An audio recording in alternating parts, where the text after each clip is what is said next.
एकदा सर्वांनी जोरदार टाळ्या वाजवा. जोरदार जोरदार. वाह क्या बात आहे. हरी धर्माचे पालन, धर्माचे पालन करणे पाखंड खंडन हेची आम्हा करणे काम, बीज वाढवावे नाम, तीक्ष्ण उत्तरे हाती घेऊन बाण फिरे हेची आम्हा करणे काम, बीज वाढवावे नाम. नाही भिडभार, नाही भिडभार तुका म्हणे साना थोर हेची आम्हा करणे काम, बीज वाढवावे नाम. विठ्ठल विठ्ठल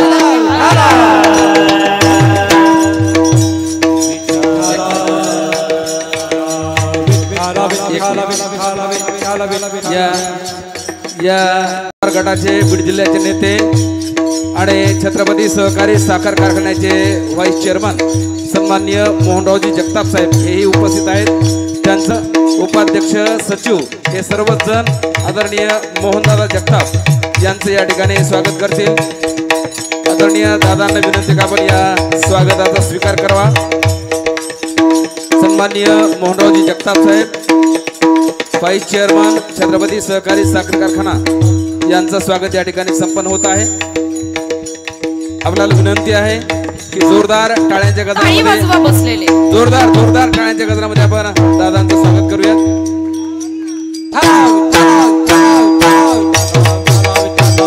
या निमित्तानं उपस्थित जय हो जगताप यांच्या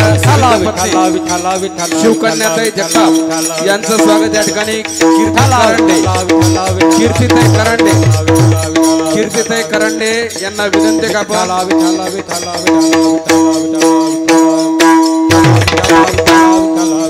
कीर्तिताई करंडे या शिवकन्याताई जगताप यांचं स्वागत करतील. एक मिनिट. कीर्तिताई करंडे यांना विनंती. विठ्ठला विठ्ठला विठ्ठला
चालवी सकळा नामा म्हणे विठ्ठल विठ्ठल.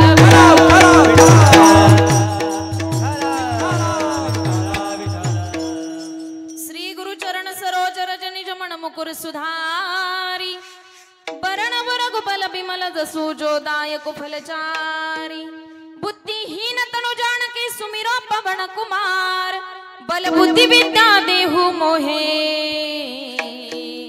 हरवु कलेश विकार. चलो आओ जी पवन कुमार पधारो हरि कीर्तन में, चलो आओ जी पवन कुमार पधारो हरि कीर्तन में. जय हो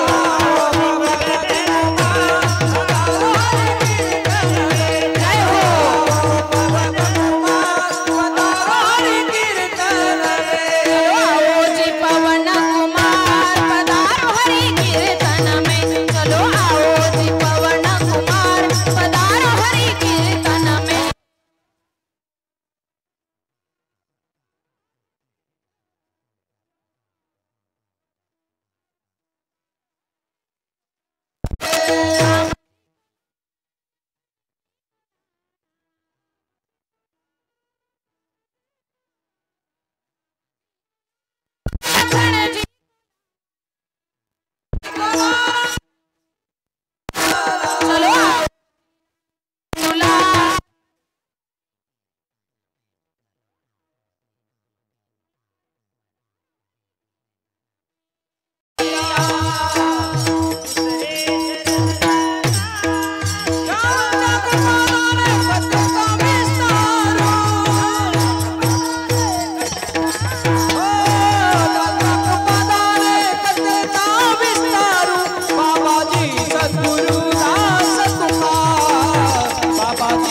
पसरे चरण संतांची या त्यांच्या कृपादाने कथेचा विस्तारू बाबाजी सद्गुरुदास तुका नमो ज्ञानेश्वरा निवृत्ती मुदारा सोपान देवा मुक्ताबाई नमो त्रिभुवन पावनी अद्यत्रय जननी देवाची सेवे लागी सेवक झालो तुमच्या लागलो निज चरणा अहो स्वामी तुकया देवा यावरी न करावा अवहेर जिथे ज्ञान विज्ञान संजीव होते जिथे योग विद्येस सामर्थ्य येते जिथे मानवाला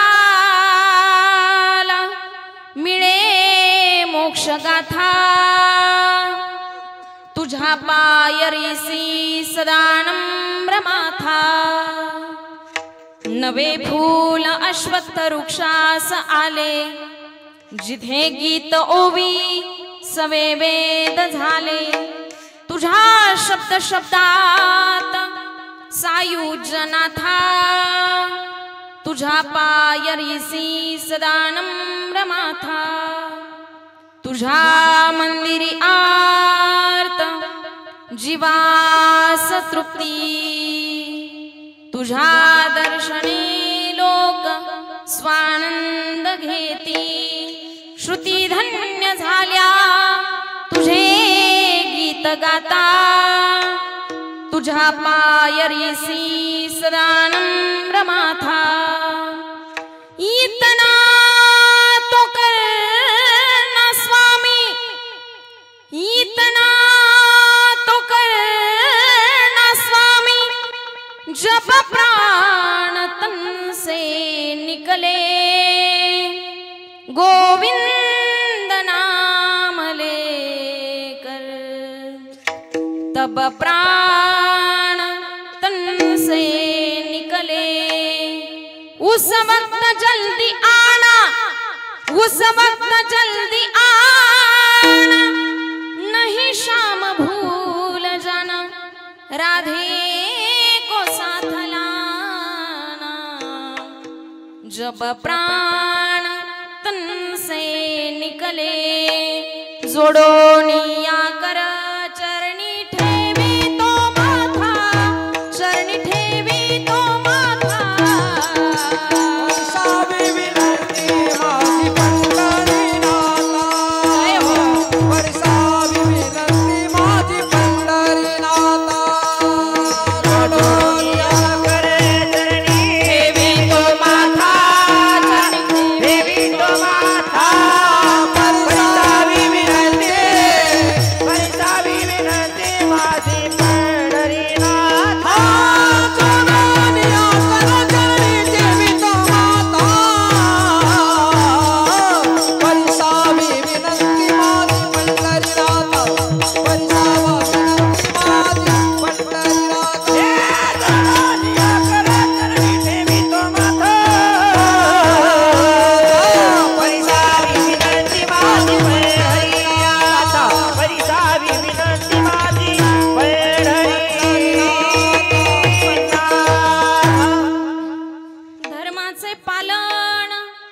धर्माचे पालन करणे पाखंड खंडन हेची आम्हा करणे काम बीज वाढवावे नाम प्रस्तुत प्राप्त प्रसंगी कीर्तन रूपी सेवेकरता निवडलेला अभंग आनंद कंद करुणा वरुणालय भगवान पंढरीश पांडुरंग परमात्मा ज्ञानेश प्रिय संत जगद्गुरु तुकोबाराय आणि ज्या काळामध्ये राजा रामदेवराय राज्य करत असताना राजा प्रजेच्या मनासारखं वागत होता प्रजा राजाच्या मनासारखं वागत होती रामराज्य हे निर्माण झालं आणि विश्वनियंताला अवतार घ्यावासा वाटला म्हणून विश्वनियंतानं खाली डोकावून पाहिलं मुकुटातला मणी गळाला आणि 16 वर्षाचं एक बालक पाठीचा ताटकणा करून उभं राहिलं 700 श्लोकांवरती 9000 ओव्या लिहिल्या आणि 700 श्लोकांवरती 9000 ओव्या लिहित असताना अमृताचं पान तुम्हा आम्हाला दिलं ईश्वरीय ज्ञान संजीवन ज्ञानेश्वरी आईच्या अंतकरणानं तुम्हा आम्हाला पाजली जिच्या पोषणावर अनंत योगी निर्माण झाले ते विश्वविख्यात विश्वमौली ज्ञानोबाराय ज्ञानेश्वरी लिहून पूर्ण झाली पसायदान रूपी कळस झाला जो जे वांछील तो ते लाभो इतकंच नव्हे तर वसुदेव कुटुंबकम हे विश्वचे माझे घर या नयानं मौलींनी शेरा मारून ठेवला या समाजामध्ये प्रेमभाव निर्माण व्हावा, स्नेहभाव निर्माण व्हावा, ती दैवी शक्ती निर्माण व्हावी, याच्याकरता मौलींनी ज्ञानेश्वरी वरती कळस केला, तो पसायदानाचा. ज्ञानेश्वरी लिहून पूर्ण झाली आणि अल्लाउद्दीन खिलजीची उत्तरेकडून महाराष्ट्रावरती स्वारी झाली. अल्लाउद्दीन खिलजी महाराष्ट्रावरती चालून आला, तुळजापूरच्या आईचा मंदिराचा कळस कापला आणि अल्लाउद्दीन खिलजी पंढरपुराकडे झेपावला. आणि मग माझ्या मौलींच्या लक्षात आलं की आता आपली ज्ञानेश्वरी सुद्धा राहत. ज्ञानेश्वरी सहित समाधीस्थ व्हायचं ठरवलं. निवृत्ती दादाने शिळा सरकवली आणि अखंड महाराष्ट्रामध्ये ज्ञानाचा अंधकार झाला. 300-350 वर्ष महाराष्ट्र अज्ञानाच्या अंधारामध्ये चाचपडत राहिला. 300-350 वर्ष महाराष्ट्र एकाच असतेने बघत होता. कोणी एका जन्माला येतो का, कोणी तुका जन्माला येतो का, आणि कोणी ज्ञाना जन्माला येतो का, कोणी नामा जन्माला येतो का. 300-350 वर्ष झाले. भक्ती म्हातारी झाली. विवेक वैराग्य अवतार घेणं सगळीकडे अधर्म झाला. आणि मग विश्वनियंत्याच्या लक्षात आलं की पुन्हा एकदा अवतार घेणं गरजेचं आहे. विश्वनियंतानं पुन्हा एकदा खाली डोकावून पाहिलं. मुकुटातला दुसरा मणी गळाला आणि दक्षिण वाहिनी इंद्रायणीच्या तटावरती देहू नगरामध्ये 42 वर्षाचं भक्तीचं गारुड उभं राहिलं. 4-4.5 हजार अभंग तो महात्मा प्रसावला. इंद्रायणीचं कार्पण्य धुवून गेलं. पंढरीनाथाला खिडिया भेटला. पंढरपूरच्या बळवंटामध्ये भक्ती भावाचा डाव रंगला. भक्ती पुन्हा एकदा अंधरुणावरून उठली. भक्तीचा एका बाजूचा विवेकानं धरला, एका बाजूचा वैराग्यानं धरला आणि भक्ती महाराष्ट्र, सौराष्ट्र प्रांत, कर्नाटक सगळीकडे फिरून आली. महाराष्ट्रामध्ये आल्यानंतर महाराष्ट्रातल्या माणसांची मन संस्कारित झाली. तुकोबरायांनी गायलेल्या प्रसवलेल्या अभंगाद्वारे कीर्तनकार गावोगावी कीर्तन करू लागली. इतकंच नव्हे तर गळ्यामध्ये तुळशीच्या माळा आल्या, कपाळाला गोपीचंदन टिळा आला आणि हृदयामध्ये वैष्णवांच्या बद्दल कळवळा निर्माण झाला. हे कोणामुळे शक्य झालं तर फक्त आणि फक्त जगद्गुरु तुकोबरायांमुळे. अरे कोण जगद्गुरु तुकोबराय? माईबापांनो, मराठी माणसाला मराठी भाषेमध्ये मराठी बाण्यानं ज्यांनी उपदेश केला. संसार दुःखाच्या आपत्तीला इष्ट आपत्ती मानून भंडार भामचंद्राच्या साक्षीने गोविंद गोविंद असे गीत गाऊन भाव समाधीचा आनंद ज्यांनी उपभोगला. ढोंगी साधू संतांचे धिंडवडे काढत वैराग्याची धगधगीत पताका ज्यांनी फडकवली. इंद्रायणीचं पाणी पिऊन ज्यांची वाणी तृप्त झाली, ज्यांच्या रसवंतीला वसंताप्रमाणे बहर आला. भंडारा भामचंद्र बोरावड्याला ज्यांनी बहुमन मांडलं. वृक्षबल्लींना स्वैर मांडलं. दगडाचे टाळ केले. पक्ष्यांना सुस्वराने भजन आळवायला लावलं. इतकंच नाही तर मायबाप 4200 अभंगाची निर्मिती करताना प्रत्येक अभंगाकडे ज्यांनी पातिव्रत्य भावनेने पाहिलं. लक्षपूर्वक ऐका मायबापांनो, गाथा समजून घेताना किंवा गाथेतील अभंग समजून घेताना गाथा इतकी सर्वसामान्य नाही बरं का, जी कोणालाही समजावी. गाथा समजून घेताना गाथ्याचं 3 टप्प्यामध्ये चिंतन करावं लागेल.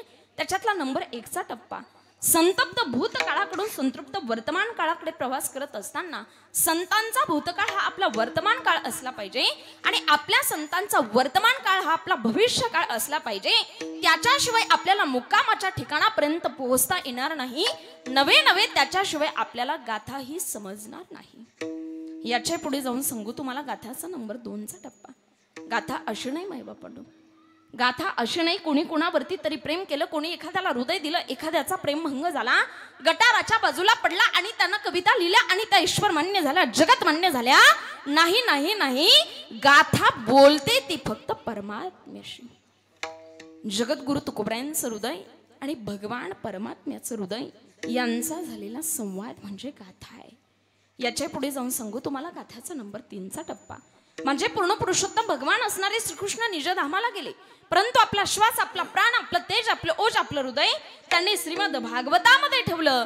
तसे माझे जगद्गुरु तुकोबराय वैकुंठाला गेले, परंतु आपला श्वास, आपला प्राण, आपलं तेज, आपलं ओज, आपलं हृदय त्यांनी पंचमवेद नामरूपी गाथ्यामध्ये ठेवलं. असे असणारे विश्वमान्य, विश्व अधिकार, विश्वप्रिय, चिन्मय स्वरूप असणाऱ्या अधिकार संपन्न साधू जगद्गुरु तुकोबरायांच्या गाथा चंद्रातील उत्कृष्ट असा कीर्तन रूपी सेवेकरता निवडलेला अभंग विठ्ठल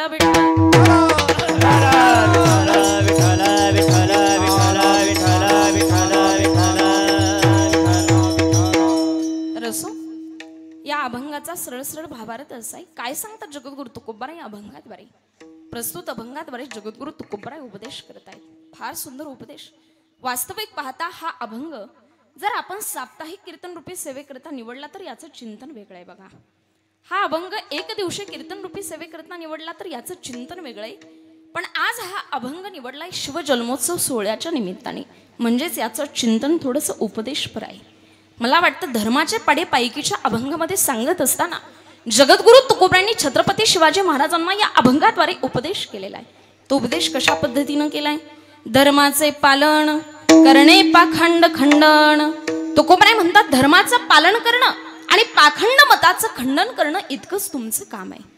मग जगद्गुरु तुकोबरायांना एका साधकाने प्रश्न विचारला, जगद्गुरु तुकोबराय, तुम्ही क्षत्रियाचा धर्म सांगितला, खऱ्या अर्थाने एका राजाने प्रजेची सेवा कशी करावी याचा धर्म तुम्ही आम्हाला शिकवला, परंतु तुमचा धर्म काय आहे, तुमचं काम काय आहे? त्यावेळेला जगद्गुरु तुकोबराय म्हणतात, हेची आम्हा करणे काम बीज वाढवावे नाम.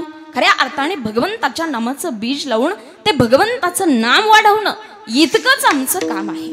इतकंच नव्हे तर पुढे म्हणतात, धर्माचं पालन करण्याकरता, पाखंड मताचं खंडन करण्याकरता इतकंच नव्हे तर भगवंताच्या नामाचं बीज लावून ते भगवंताचं नाम वाढवण्याकरता तीक्ष्ण शब्दाचे बाण सुद्धा हातामध्ये घ्यायला लागतात. त्यावेळेला आम्ही लहान अथवा थोर अशी कुठलीही भीडभार ठेवत नाही. नाही भीडभार तुका म्हणे साणा थोर, असा या अभंगाचा सरळ सरळ भावार्थ आहे. विठ्ठल विठ्ठल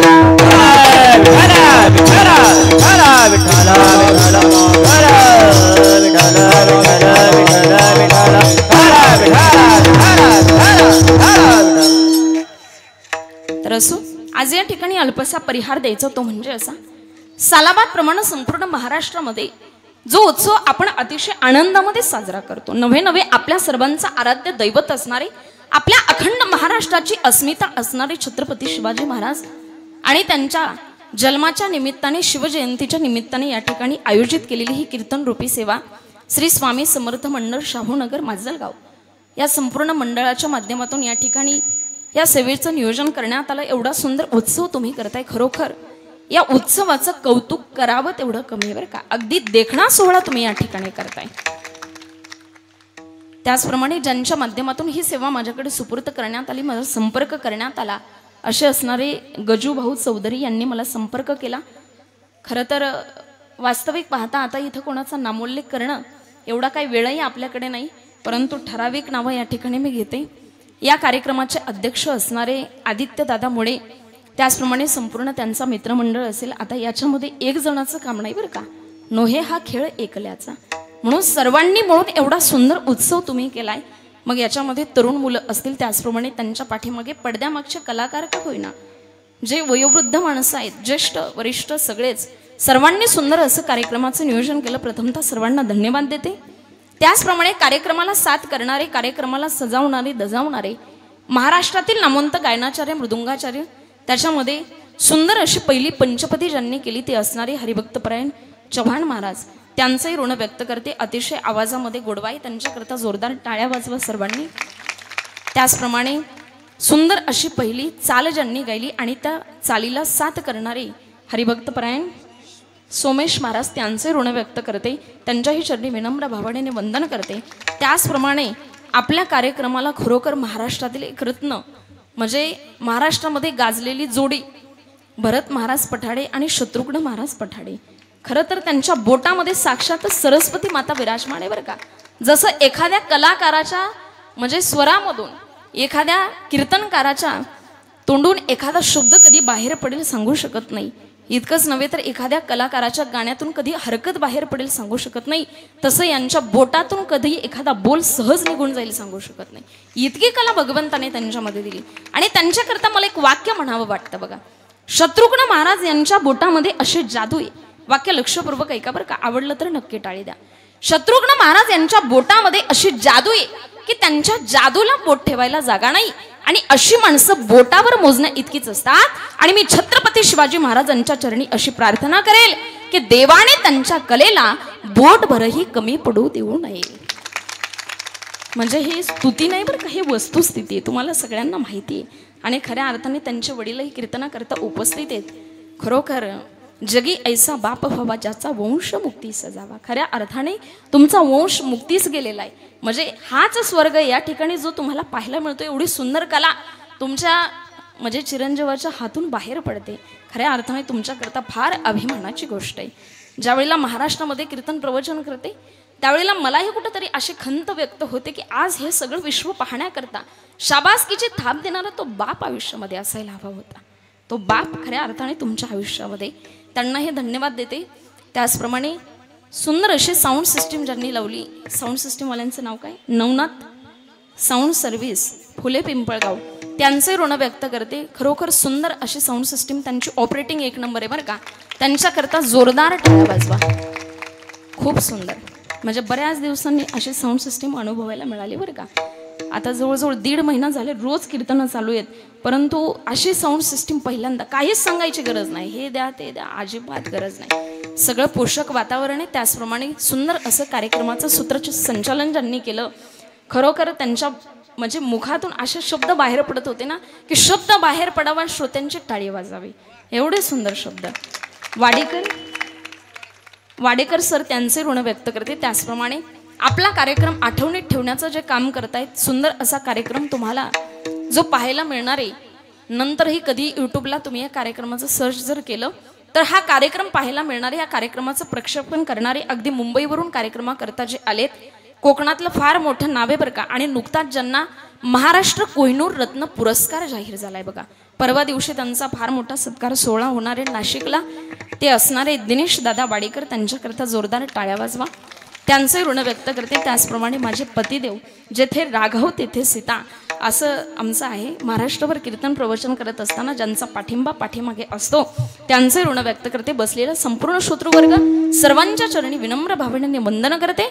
आणि अधिक विस्तार न करता विश्वमंगलाचं स्वप्न बुराशी बळगून अखिल मानव जातीला ज्ञानाचा मार्ग दाखवणारे विश्वमौली ज्ञानोबा आहे. जगद्गुरु श्री संत तुकोबरे आदिकृण सकल संतांच्या चरणी साष्टांग नमन करून, सिद्ध साधक संत महंतांना वंदन करून, आणि माझे वडील वैकुंठवासी पोपट लक्ष्मण डोके यांच्या पावन स्मृतीला स्मरून, त्याचप्रमाणे माझे कुरवर्य ब्रह्मलीन ब्रह्मचैतन्य स्वामी श्यामसुंदर महाराजपुरी रमतेराम दिगे बाबा यांच्या पावन स्मृतीला स्मरून, आणि उपस्थित श्रोतृजन तसेच विश्वमौली ज्ञानोबांना अभिवादन करून अभंगाच्या पदापदाचं चिंतन करण्याकरता प्रवृत्त होते. विठ्ठल विठ्ठल.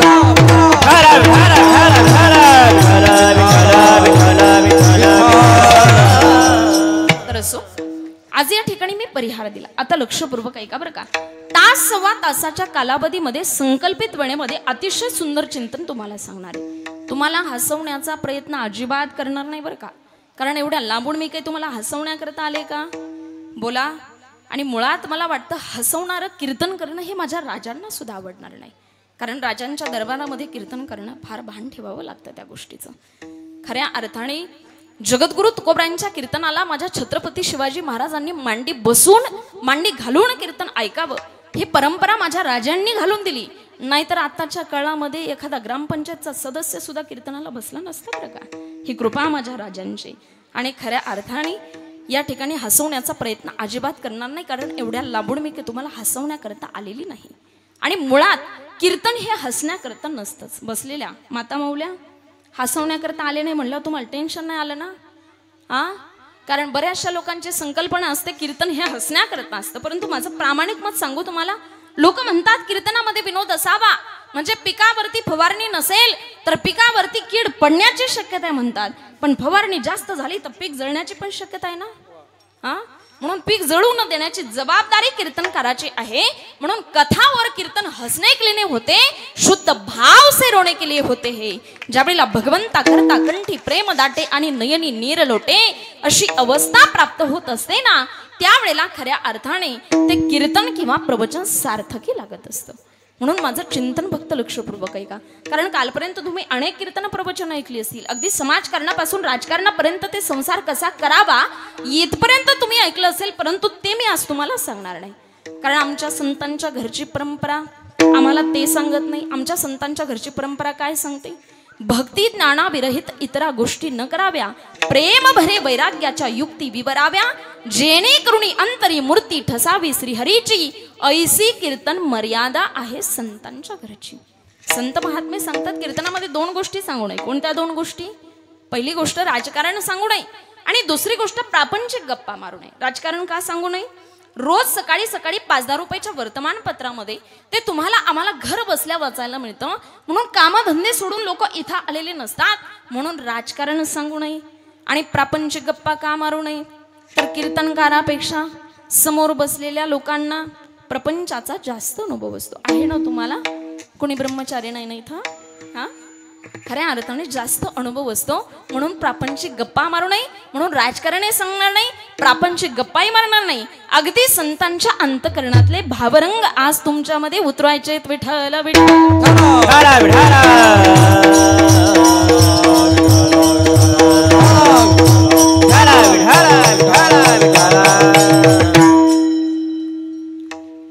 मातेच्या पोटी खऱ्या अर्थाने आपल्या रयतेच्या राजाचा जन्म झाला आणि तो इतका सुंदर दिवस आहे, इतका सुंदर दिवस आहे. त्या सुंदर दिवसाचा सोहळा आपण करतोय. म्हणून प्रथम राजाला मानाचा मुजरा करू आणि मग सेवेला सुरुवात करू. माझी जाऊने दिया हमें सुंदर शिवाजी राजा, माझी जाऊने दिया हमें सुंदर शिवाजी राजा, दिया हमें सुंदर शिवाजी राजा,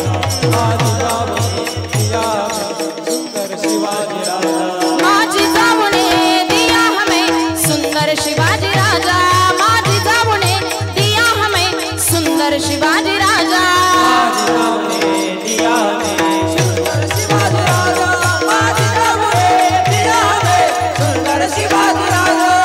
रयतेचा हा राजा जानता राजा, रयतेचा हा राजा जानता राजा, माझी जाऊने दिया हमें सुंदर शिवाजी राजा, माझी जाऊने दिया हमें सुंदर शिवाजी राजा. ताळी वाजवा. शिवाजी राजा, माझी जाऊने दिया हमें सुंदर शिवाजी राजा.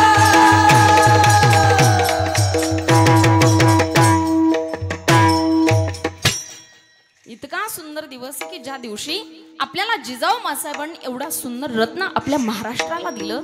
इतकंच नव्हे तर तो तारा या महाराष्ट्रामध्ये जन्माला. म्हणून आपण मोठ्या अभिमानानं म्हणतो गिरीशेखरी गिरिजा परी, गिरीशेखरी गिरिजा परी, लहरी भगवा ध्वजा, उगवला तारा तिमिर हरा गरजा शिवाजी राजा, उगवला तारा तिमिर हरा गरजा शिवाजी राजा.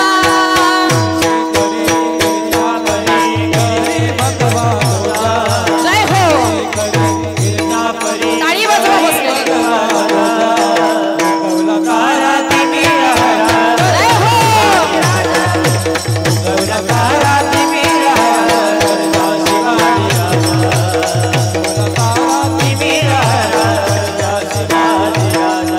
गिरीशेखरी गिरिजा परी, लहरी भगवा ध्वजा, गिरीशेखरी गिरिजा परी, लहरी भगवा ध्वजा,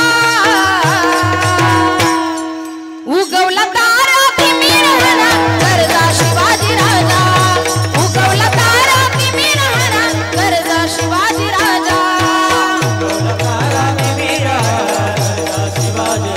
जय हो.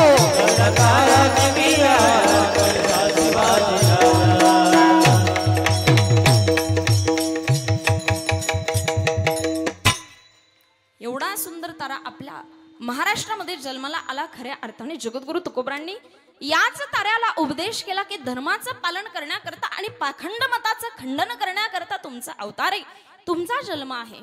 मग या राजानं धर्माचं पालन कशा पद्धतीनं केलं आणि पाखंड मताचं खंडन कशा पद्धतीनं केलं. एक फार सुंदर शिवचरित्रामध्ये आलेला दृष्टांत आहे बघा.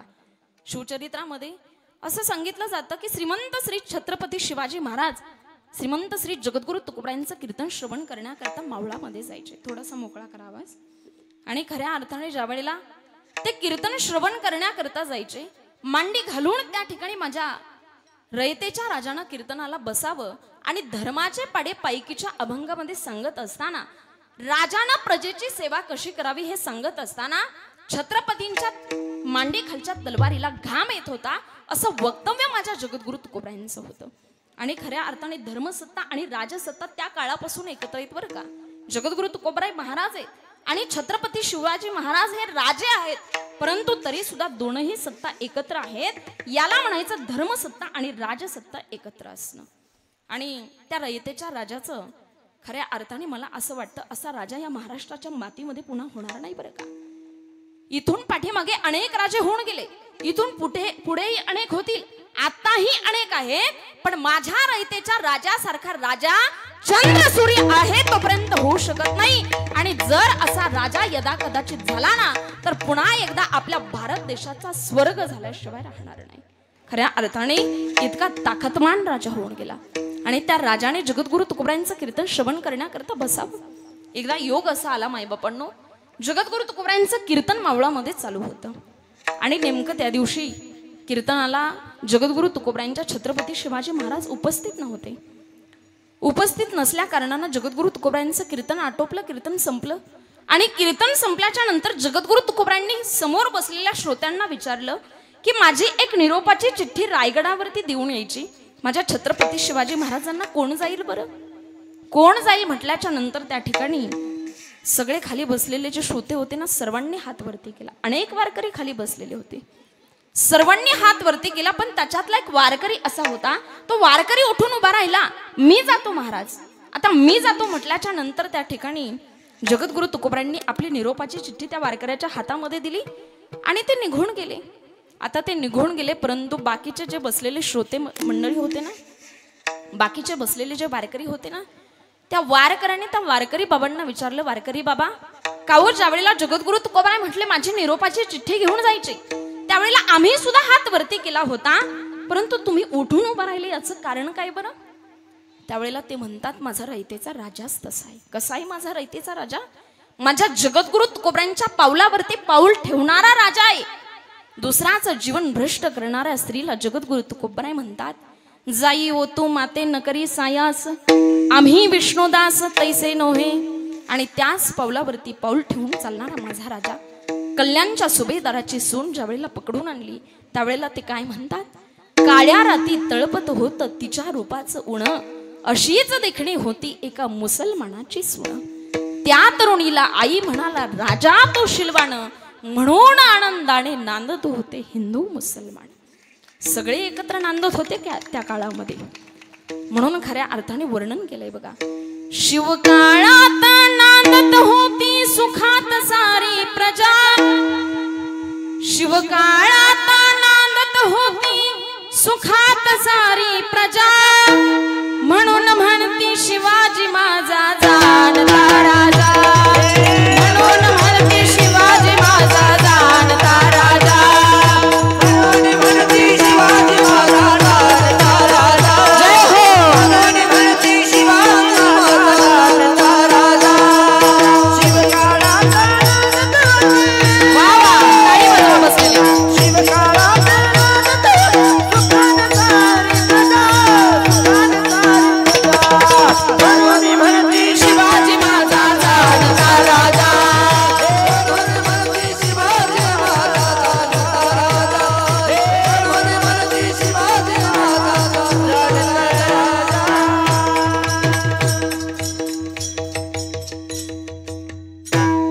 खऱ्या अर्थानं जगद्गुरु तुकोबरायांच्या पावलावरती पाऊल ठेवणारा माझा रयतेचा राजा होता. म्हणून तो वारकरी उठून उभा राहिला. आणि बाकीच्या वारकऱ्यांनी विचारल्यानंतर त्यांना उत्तर जे दिलं ना, ते उद्गार फार सुंदर होते बघा. त्या वारकऱ्याच्या डोळ्यात पाणी आलं आणि तो वारकरी सांगतो, ऐका ना, आतापर्यंत ज्या ज्या वेळेला जगद्गुरु तुकोबरायांच्या कीर्तनाला छत्रपती शिवाजी महाराज आले ना, त्या वेळेला मी त्या कीर्तनाला उपस्थित नव्हतो. माझं नशीब फुटकंय म्हटले, मी त्या कीर्तनाला उपस्थित नव्हतो. आतापर्यंत मी छत्रपती शिवाजी महाराजांना पाहिलंच नाही. मग माझ्या गुरुवर्यांची चिठ्ठी घेऊन जाण्याच्या निमित्ताने मला त्यांचं दर्शन होईल, मला त्यांना पाहता येईल म्हणून चाललो म्हटलं आणि जाण्याकरता निघाला. आता जाण्याकरता निघाल्यानंतर त्या काळात काही फॉर्च्युनर असेल का, स्कॉर्पिओ असेल का, इनोवा गाडी असेल का, रस्ते सुद्धा त्या काळात नीट असतील का? रस्ते सुद्धा नीट नव्हते माईबापांनो. अगदी साधारण पांढरं शुभ्र वस्त्र अंगावरती परिधान केलेलं, फाटकं पागोटं डोक्याला गुंडाळलेले, कानापर्यंत काठी गुडघ्यापर्यंत खोसलेलं धोतरी आणि अगदी पायामध्ये फाटका बूट घातलेला आहे त्या वारकऱ्यानं. आणि तो वारकरी जाण्याकरता निघाला. आता जात असताना मजल दरमजल करत त्या रायगडाच्या पायथ्याशी पोहोचला. आता पायथ्याशी आल्यानंतर त्या ठिकाणी भालदार चोपदार किल्लेदार सगळे होते. त्या भालदार चोपदारांना विचारलं, कोण म्हटल्याच्या बरोबर वारकरी बाबांना सांगितलं, जगद्गुरु तुकोबरायांच्या कीर्तनाचे श्रोता आहे, मी वारकरी आहे. आता इतका भारदस्त आवाज त्या भालदार चोपदारांचा होता ना, कोण म्हटल्याच्या बरोबर 1 किलोमीटर अंतरावरच्या झाडावरचे पक्षी उडून जात होते असा आवाज त्यांचा होता. परंतु वारकरी बाबा म्हटल्याच्या बरोबर तो आवाज खाली गेला. हातामध्ये असे भाले होते ना मायबापांनो, इतके टोकदार भाले, एखादी माशी उडत उडत यावी त्या टोकावरती बसावी तर त्या माशीचे सुद्धा 2 तुकडे व्हावेत, इतके टोकदार भाले होते. पण वारकरी बाबा म्हटल्याच्या बरोबर ते भाले आडवे झाले, भाले बाजूला टाकून दिले आणि भालदार चोपदार किल्लेदारानं त्या वारकरी बाबाचं दर्शन घेतलं. ही शिकवण कोणाची आहे? ही शिकवण माझ्या रयतेच्या राजाची आहे. माझ्या गडावरती आलेल्या वारकऱ्याचा सन्मान झाला पाहिजे.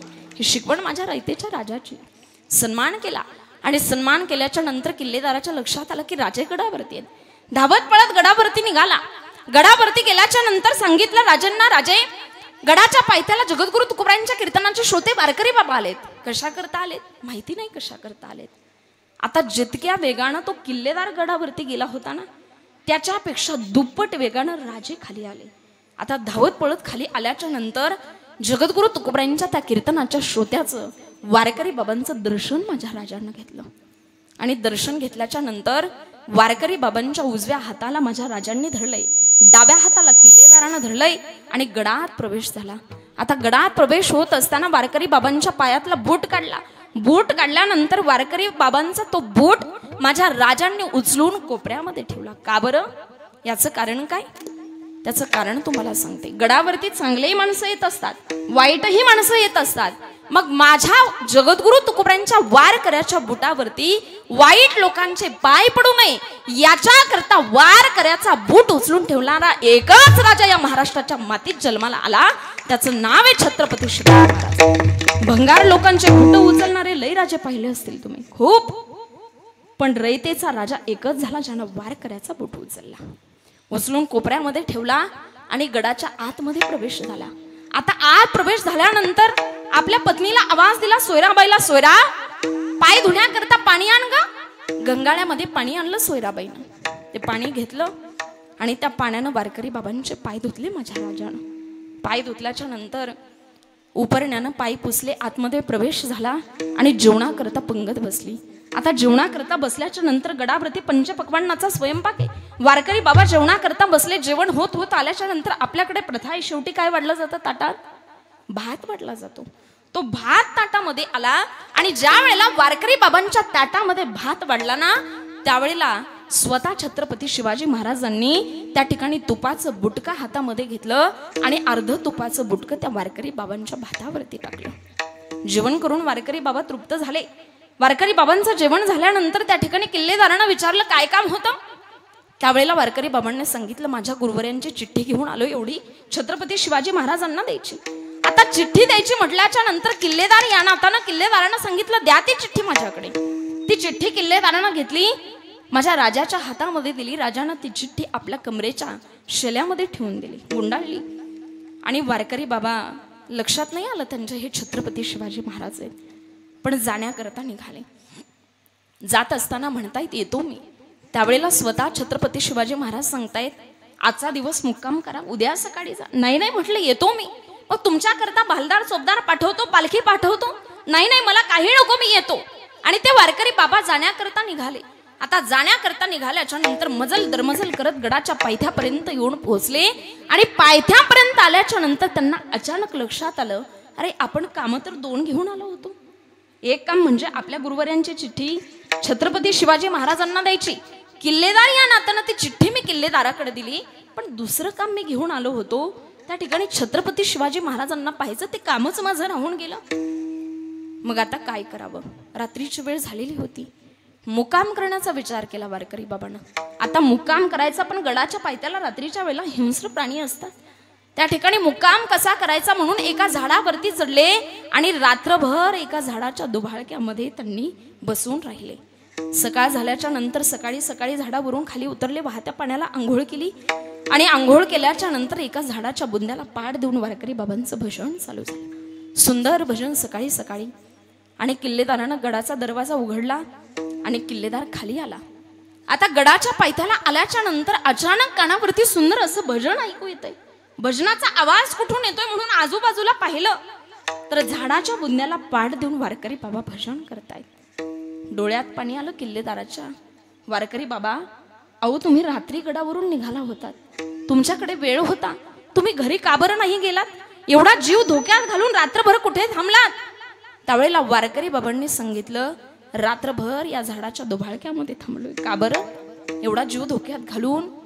वारकरी बाबाच्या डोळ्यात पाणी आलं. वारकरी बाबा सांगतायत, हो मी कामात 2 घेऊन आलो होतो.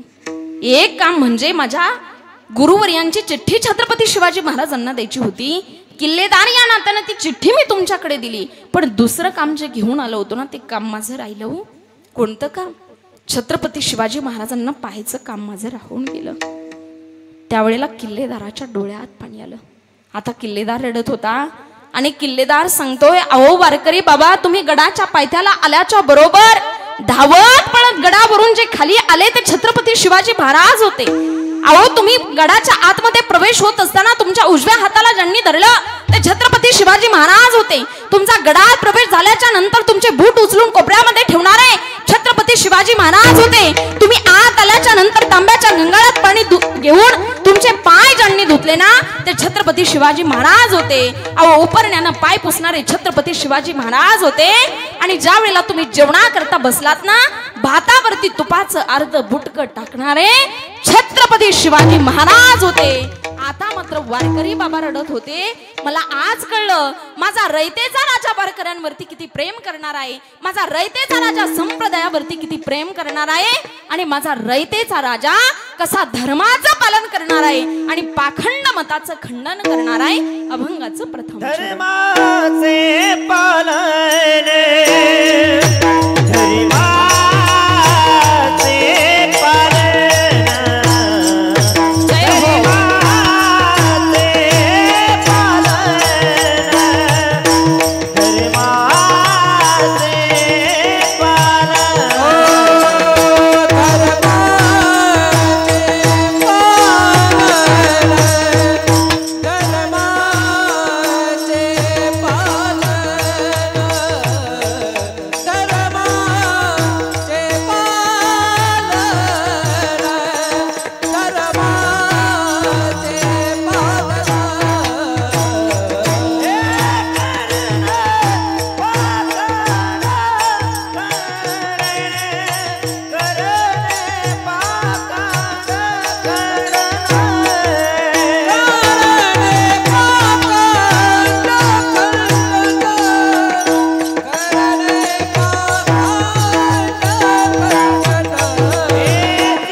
पाखंड खंडन हे जी आम्हा करणे काम बीज वाढवावे नाम.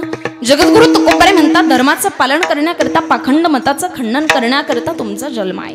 मग धर्माचं पालन पाखंड मताचं खंडन माझ्या राजानं केलं, पण स्वतःचं काम काय सांगितलं तर भगवंताच्या नामाचं बीज लावून ते भगवंताचं नाम वाढवणं. मग भगवंताच्याच नामाचं बीज का लावायचं आणि तेच भगवंताचं नाम का घ्यायचं, का वाढवायचं? एका अभंगाद्वारे तर जगद्गुरु तुकोबारे म्हणतात, नामाचे चिंतन प्रकट पसारा असाल ते करा जेथे तेथे. तुम्ही ज्या ठिकाणी असाल त्या ठिकाणी त्या भगवंताच्या नामाच्या चिंतनाचा पसारा घाला म्हणतात. आता पसारा घाला म्हणजे नेमकं काय करा? पसारा शब्द इकडच्या वर्गापेक्षा इकडे पटकन समजत असेल. माता माऊल्या, आपण घरामध्ये घालून ठेवतो आणि सहज येता जाता तो कोणाच्याही डोळ्याला दिसतो आणि आपण म्हणतो काय पसारा घालून ठेवलाय. अशा पद्धतीचा भगवंताच्या नामाच्या चिंतनाचा पसारा घाला म्हणतात. मग कसा घालायचा सांगू तुम्हाला.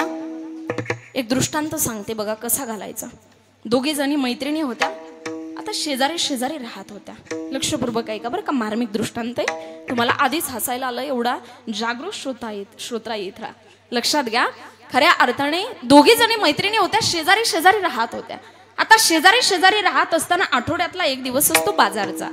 आता त्या बाजारच्या दिवशीचा त्यांचा असा एक नियम होता, बाजारच्या दिवशी बाजारामध्ये जायचं, भाजीपाला विकत घ्यायचा आणि भाजीपाला विकत घेऊन घरी आलं की तो भाजीपाला निवडण्याकरता एकत्र बसायचं.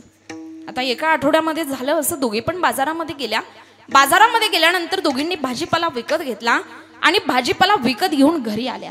आता घरी आल्यानंतर 5-6च्या टायमिंगला, आता 5-6चा टायमिंग कशाचा असतो? चहा पिण्याचा. अगदी बरोबर सांगितलं, चहा पिण्याचा टायमिंग असतो. त्या चहा पिण्याच्या टायमिंगला त्यांनी काय केलं, घरामध्ये गेल्या, दोघींनी आपल्या गॅसवरती दूध तापवायला ठेवलं आणि दूध तापवायला ठेवल्याच्या नंतर दोघी पण बाहेर आल्या.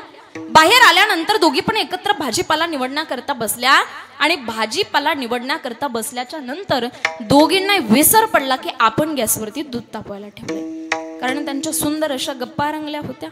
आता त्या गप्पा काय रामायण महाभारतातल्या असतात का? त्या काही कीर्तनात सांगण्यासारख्या असतात का? याची सासू अशी, त्याची सून तशी, सुंदर अशा गप्पा रंगल्या. आता गप्पा रंगल्यानंतर दोघींनाही विसर पडला, गॅसवरती दूध तापवायला ठेवलंय. बराचसा वेळ झाला, भाजीपाला निवडून झाला आणि भाजीपाला निवडून झाल्यानंतर क्लिक झालं की गॅसवरती दूध तापवायला ठेवलंय. आता त्याच्यातली जी पहिली होती ना, पटकन उठली, धावत पळत घरात गेली. घरात गेल्यानंतर तिनं गॅसवरचं पातेलं हाताने धरण्याचा प्रयत्न केला. परिणाम त्या पातेलातलं तापमान म्हणजे दुःखाची तीव्रता तिच्या शरीरापर्यंत पोहोचली. पातेलं खाली पडलं, दूध सांडून गेलं. परंतु दुसरी मात्र फार हुशार होती बरं का, अगदी माझ्यासारखीच. घरात गेली, पटकन धावत पळत तिनं एक रुमाल घेतला, त्या रुमालाच्या अनेक घड्या केल्या आणि अनेक घड्या केलेल्या रुमालाने ते पातेलं धरलं. परिणाम त्या पातेलातलं तापमान म्हणजे दुःखाची तीव्रता तिच्या शरीरापर्यंत पोहोचली नाही. पातेलं खाली पडलं नाही, दूध सांडून गेलं नाही. खऱ्या अर्थाने अलगत उचलून बाजूला मांडलं. दृष्टांत संपला, सिद्धांत ऐका. जशा तिने रुमालाच्या अनेक घड्या केल्या, घड्या केलेल्या रुमालाने ते पातेलं धरलं. परिणाम दुःखाची तीव्रता, खऱ्या अर्थाने शरीरातलं तापमान तिच्या शरीरापर्यंत पोहोचलं नाही. पातेलं अलगत उचलून बाजूला मांडलं. तशा तुम्ही भगवंताच्या नामाच्या इतक्या घड्या करा, इतक्या घड्या करा, इतका पसारा घाला, इतका पसारा घाला, ज्यावेळी संसार रूपी सागरामध्ये दुःख तुमच्या जीवनामध्ये येईल ना, त्या दुःखाची तीव्रता भगवान पंढरीश पणुंग परमात्मा तुमच्यापर्यंत पोहोचू देणार नाही. इतकं ते भगवंताचं भजन करा, कारण त्याच्या नामचिंतनामध्ये फार मोठी ताकद आहे. आणि देवाला जिंकण्याकरता फक्त भाव असावा लागतो बरं का. संसारिक माणसाला बायको जिंकायची असेल तर काय लागतं? पुरुष मंडळी, झालंय ना सगळ्यांचं? काय लागतं? बायको जिंकायची असेल तर पैसा लागतो. गप्पानी बायको जिंकल्या जात नाही. मी नाही सांगत, शास्त्रकार सांगतात.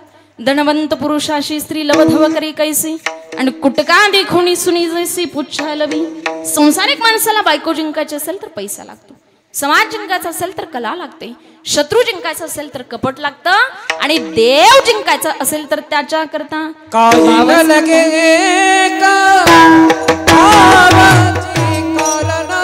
जय हो.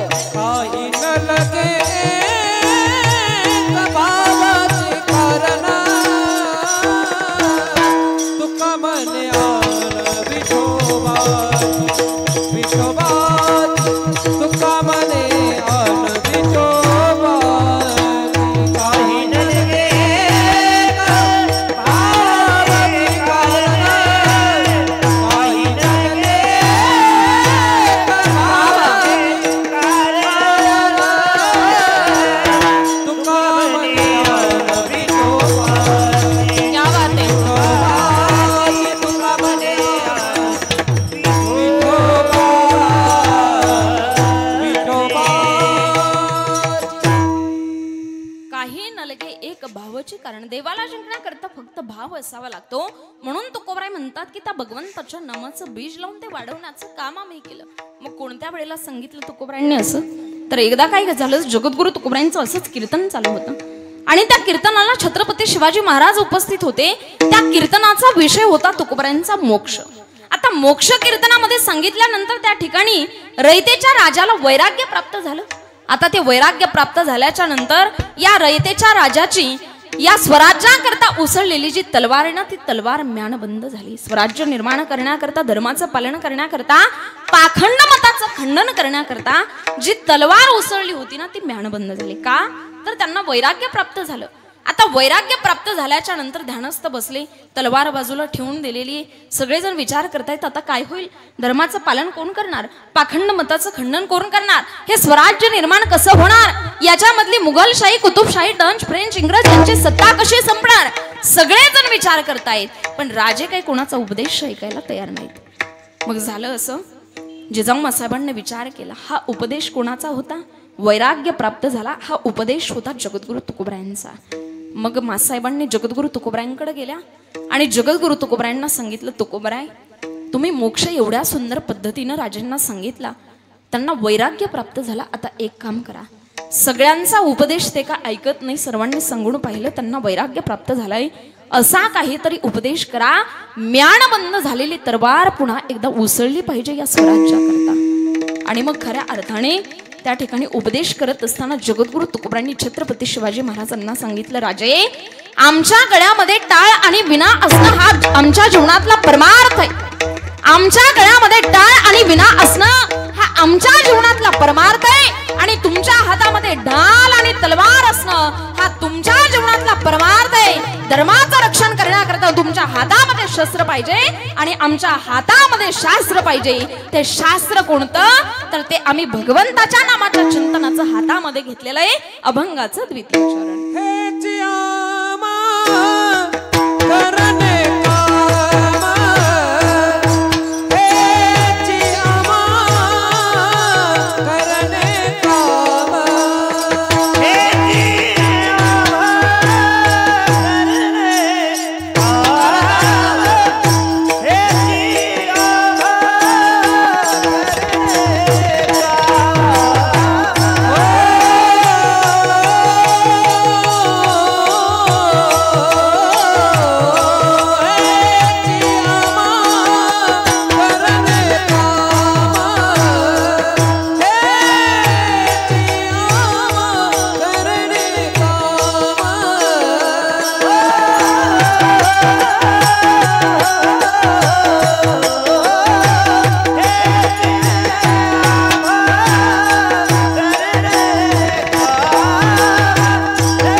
काम जगद्गुरु तुकोबरायांनी केलं. आणि पुढे म्हणतात, त्या धर्माचं रक्षण करण्याकरता आपल्या हातामध्ये तीक्ष्ण शब्दाचे बाण सुद्धा घ्यावे लागतात. मग छत्रपती शिवाजी महाराजांनीच आपल्या हातामध्ये तीक्ष्ण शब्दाचे बाण घेतले. याच्यामध्ये नवल नाही, तर प्रत्येक मावळ्यानं हातामध्ये बाण घेतले. मग त्याच्यामध्ये बाजीप्रभू देशपांडे असेल, तानाजी मालुसरे असेल, हंबीरराव मोहिते असेल, एका बलिदानाचं बलिदान जर आठवलं ना तर डोळ्यात पाणी येतं. माईबापांनो, आज शिवजन्मोत्सव सोहळ्याच्या निमित्ताने एवढा सुंदर सोहळा तुम्ही करताय म्हणून एक मावळा तुम्हाला सांगून जाईल बघा. तानाजी मालुसरे, काय तानाजीच्या जीवनातलं समर्पण होतं ना, ऐका. तानाजीच्या जीवनातलं समर्पण, अरे माझ्या छत्रपती शिवाजी महाराजांनी जिजाऊ मासाहेबांना शब्द दिला होता. जिजाऊ मासाहेबांनी विचारलं, शुभा समोर दिसणारा कोंढाणा तुम्हाला दिसतोय का? हा मासाहेब दिसतोय. त्या कोंढाणाच्या बुरुजावरती काय दिसतंय तुम्हाला? दुश्मनाचं निशाण दिसतंय. अरे शुभा, मग उतरवा ते दुश्मनाचं निशाण आणि भगवा फडकवा त्या बुरुजावरती. तेच निशाण आमच्या डोळ्याला जखमा करून जाते. शुभा, ते खाली उतरवा. आणि त्याच क्षणाला जिजाऊ मासाहेबांना शब्द दिला, वचन दिलं, येत्या अष्टमीला कोंढाण्यावरती भगवा फडकेल. म्हणूनच आपण मोठ्या अभिमानाने म्हणतो, दिला वचन मासाहेबा वचन पूर्ण करी, दिला वचन मासाहेबा वचन पूर्ण करी. माझा राजा ग, शुभ राजा ग, बसला घोड्यावरी. बसला घोड्यावरी, शुभ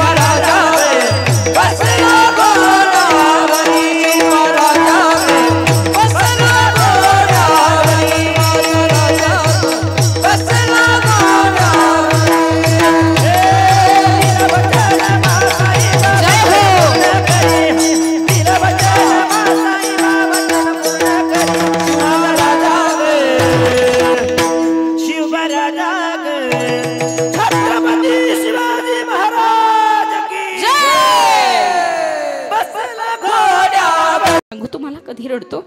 माझाही बाप रडला, तुमचाही बाप रडला, प्रत्येकाचा बाप रडतो. ज्या वेळेला त्याची एकुलती एक मुलगी सासरी नांदायला निघते ना, त्यावेळी त्याचा बाप त्याच्या आयुष्यामध्ये जायकवाडीच्या धरणाचे दरवाजे उघडावेत तसा रडत असतो. आणि ज्या दिवशी त्याचा एकुलता एक मुलगा त्याच्या कंबरड्यात लाथ घालून त्याला घराच्या बाहेर काढतो ना, त्या दिवशी तो बाप त्याच्या आयुष्यामध्ये रडत असतो. म्हणून जिवंतपणे तो बाप समजून घ्या. त्या बापाचा निश्चय होता म्हणून या नारदाच्या गादीवरती उभी आहे. फक्त बापाचं स्वप्न माझ्या शेवटच्या श्वासापर्यंत मला पूर्ण करायचंय. माझ्या जीवनात ध्येय इतकंच आहे मायबापांनो. फार पद, प्रतिष्ठा, प्रसिद्धी, ऐश्वर्य, संपत्ती मिळावी हा उद्देश माझ्या जीवनातला नाहीये. फक्त माझा बाप माझ्या आयुष्यामध्ये एकदा रडला होता, मी कीर्तनकार व्हावं म्हणून. कधी रडला सांगू तुम्हाला? मी इयत्ता 7वी मध्ये होते. बापाची परिस्थिती नाजूक होती. शिक्षण घेण्याकरता आळंदीला जाता आलं नाही, संस्थेमध्ये जाता आलं नाही. आणि गावातल्या 1-2 मुली आळंदीला गेल्या. 2 वर्ष शिक्षण त्यांनी घेतलं आणि परत गावात आल्या. त्यांचं कीर्तन ज्या वेळेला गावात झालं ना, कीर्तन ऐकून घरी आल्यानंतर वडील माझ्या रडत होते. वडिलांना म्हटलं, नाना तुम्ही काय रडताय? मी वडिलांना नाना म्हणायचे. त्यावेळेला वडिलांच्या डोळ्यात पाणी होतं आणि वडिलांनी सांगितलं, अगं इयत्ता 7वी मध्ये असताना जर त्या मुलींच्या बरोबर मी तुला आळंदीला टाकलं असतं ना, तर आज त्या नारदाच्या गादीवरती उभं राहिलेलं मी तुला पाहिलं असतं. एक बाप म्हणून मी कुठेतरी कमी पडलोय याचं त्यांना फार मोठं दुःख वाटत होतं आई बापांना. आणि म्हणून ज्या दिवशी माझा बाप माझ्या आयुष्यातून निघून गेला ना, मी इयत्ता 10वी मध्ये होते. बाप निघून गेला, अपघातात्मक निधन झालं वडिलांचं.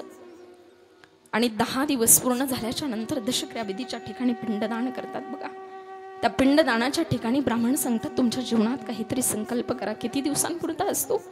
कुणी 1 दिवसांपुरता करतं, कुणी 1 महिन्यापुरता करतं, कुणी 1 वर्षापुरता करतं. पण मी त्या पिंडदानाच्या साक्षीनं ठरवलं, आपल्या बापा करता आपल्याला 1 महिन्यापुरता संकल्प नाही करायचा आहे, 1 दिवसापुरता सुद्धा नाही करायचा आहे, 1 वर्षापुरता सुद्धा नाही करायचा आहे, संपूर्ण आयुष्यभराकरता संकल्प करायचा आहे. आणि त्या पिंडदानाच्या साक्षीनं मी म्हटलं, नाना तुमची इच्छा होती ना, तुमच्या मुलीनं कीर्तन करावं, प्रवचन करावं, तुमचं लेकरू असं कीर्तन करेल. तुम्ही ज्या ठिकाणी असाल त्या ठिकाणी तुम्हाला आनंदांच्या यादीमध्ये नाव झालं. पुढची 3 महिने एकही तारीख खाली नाही, पण शाबासकीची थाप देणारा तो बाप माझ्या आयुष्यात जिवंत नाही ना, माझ्या जीवनातलं स्वप्न आहे. म्हणून हे दुःखही माझ्या जीवनातलं. सांगायचं तात्पर्य, बाप त्याच्या आयुष्यामध्ये रडत असतो, तो रडू नये याच्या करता त्याची मान त्याच्या आयुष्यात खाली जाईल ना, असं वर्तन आपल्या आयुष्यात कधीच करू नका. तो बाप आपल्या घराचं कळस आहे माईबापांनो. ज्या दिवशी खऱ्या अर्थाने तो बाप खचून जातो ना, त्या दिवशी आपलं जीवन उद्ध्वस्त झाल्यासारखं असतं. म्हणून तो बाप सांभाळा, जोपर्यंत आहे तोपर्यंत सांभाळा. का सांभाळला पाहिजे माईबापांनो? माझा बाप गेल्यानंतर माझं स्वप्न पूर्ण झालं. तुम्ही जिवंतपणे त्या मायबापाचं स्वप्न पूर्ण करा. खऱ्या अर्थाने त्यांच्या खांद्यावरचा भार तुमच्या खांद्यावरती घ्या. याच्या इतका आनंद त्या मायबापाला दुसरा कोणताच नाही. मेल्यानंतर फोटोला हार, दशक्रियाविधी, पिंडदान, वर्ष श्राद्ध विधी हे विधी करावेच लागतात, पण जिवंतपणे त्यांचं स्वप्न पूर्ण करावं याच्या इतका आनंद त्यांना दुसरा कोणताच नसतो. म्हणून सांगते, तो बाप जिवंतपणे समजून घ्या. बाप फार महत्वाचा आहे आयुष्यामध्ये, लक्षात घ्या. बाप गरीब असतो, बाप श्रीमंत असतो, बाप मंद असतो, बाप हुशार असतो, पण जोपर्यंत तो जिवंत असतो ना, दुःखासाठी आपला काळजाचा दरवाजा बंद असतो. म्हणून जिवंतपणे त्या बापाला खऱ्या अर्थाने आनंदी ठेवण्याचा प्रयत्न करा. सांगायचं तात्पर्य, बाप त्याच्या आयुष्यामध्ये रडत असतो, तो देशाचा सैनिक रडतो एक बाप म्हणून, तानाजी मालुसरे रडत होता एक बाप म्हणून. आणि खऱ्या अर्थाने औक्षण केलं पत्नीनं आणि ताना जाण्याकरता निघाला. कोंढाण्याच्या मोहिमेवरती गेला. कोंढाण्यावरती गेल्याच्या नंतर त्या ठिकाणी घनघोर असं युद्ध त्यांच्यामध्ये झालं. उदयभान आणि तानाजी मालुसरे यांच्यामध्ये झालेलं युद्ध, घनघोर अशी युद्धाची त्या परिमिती. तानाचा वार त्या उदयभानाच्या देहावरती झाला, उदयभानाचा वार तानाच्या देहावरती झाला. तानाचा देह खाली पडला आणि त्या कोंढाण्याच्या बुरुजावरती अखंड भारताची अस्मिता असणारा भगवा ज्या वेळेला फडकला ना, त्याच वेळेला माझ्या तानानं त्याच्या देहातला प्राण सोडून दिला. हे तानाच्या जीवनातलं समर्पण आहे मायबापांनो. खऱ्या अर्थाने असं काहीतरी त्याग, असं काहीतरी समर्पण या माती करता करा. कारण आपल्या मातीनं आपल्यावरती फार मोठा उपकार केला हो. किती उपकार केले आपल्या मातीनं. आपली माती, आपली संस्कृती आपल्याला आपला धर्म शिकवते. म्हणजेच आपली संस्कृती महान आहे की नाही? किती महान आहे सांगू तुम्हाला. आपली संस्कृती किती महान आहे थोडक्यात सांगते ऐका. अरे पतीला दृष्टी सुकडे म्हणून स्वतःचे डोळे बांधून ठेवणारी गांधारी, पतीला दृष्टी सुकडे म्हणून स्वतःचे डोळे बांधून ठेवणारी गांधारी, गांधारी समोर स्वतः भगवान श्रीकृष्ण उभे राहायचे. विश्वावर प्रेम करणारे भगवान गौतम बुद्ध उपाशी वृद्ध वाघिणीच्या तोंडात आपली मांडी देतात. संत नामदेव कुत्रा कोरडी पोळी खाईल म्हणून पाठीशी तुपाची वाटी घेऊन धावतात. झाड तोडणाऱ्या समोर तुळशीदास उभे राहतात आणि म्हणतात माझ्या मानेवर घाव घालत्या सुंदर झाडावरती नको. धर्मासाठी राई राई वडे तुकडे करून घेणारा शौर्यवीर संभाजी, स्वामी कार्यासाठी सर्वस्व वेचणारे खंडोजी बल्लाळ आणि शेतकऱ्याच्या मिरचीच्या देठाला हात लावू नका नाहीतर तुमचे हात कलम केले जातील असे स्वतःच्या सैन्याला बजावणारे छत्रपती शिवाजी राजे भोसले. इतकी महान आपली संस्कृती आहे, इतका महान आपला देश आहे. म्हणून आपण या महाराष्ट्राच्या मातीत जन्माला आल्यानंतर मोठ्या अभिमानाने म्हणतो माझ्या जिजाऊची पुण्याई कशी आली या फळाला, माझ्या जिजाऊची पुण्याई कशी आली या फळाला. तो बापाचा बाप राजा शुभा जन्मला, तो बापाचा बाप राजा शुभा जन्मला, तो बापाचा बाप राजा शुभा जन्मला, तो बापाचा बाप राजा शुभा जन्मला.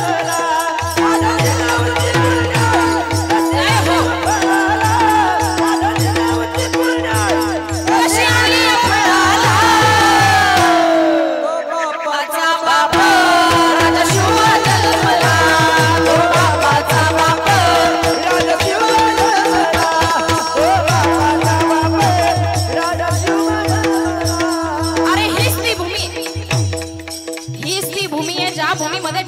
शिवराय जन्माला आले, ज्या भूमीमध्ये छत्रपती शंभूराजे जन्माला आले, ज्या भूमीमध्ये 18 पगड जाती एकत्र करून शिवरायांनी स्वराज्य निर्माण केलं, हीच ती भूमी.